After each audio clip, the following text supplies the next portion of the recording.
Ayan, so duyan tayo guys. Let's go! Parang bata lang eh.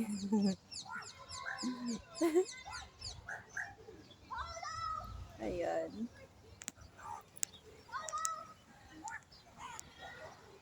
Yay! Bumalik ako bigla sa pagkabata. But, I really love it talaga. Parang bata lang na naligaw sa park.